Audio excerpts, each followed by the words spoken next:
আসসালামু আলাইকুম ওরহমতুল্লাহি বরকত। সবাই কেমন আছেন, কি অবস্থা?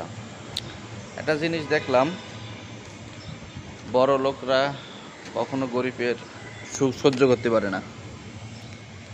তার কারণ এই যে ধরেন, আমি কথার কথা এখানে বসে আছি, এখানে বসে থাকলে কারো কোনো ক্ষয়ক্ষতি হচ্ছে না, হ্যাঁ, তারপরেও এখানে বলবে বসা যাবে না। তো যাই হোক, এরকম একটা বিষয় নিয়েই আর কি।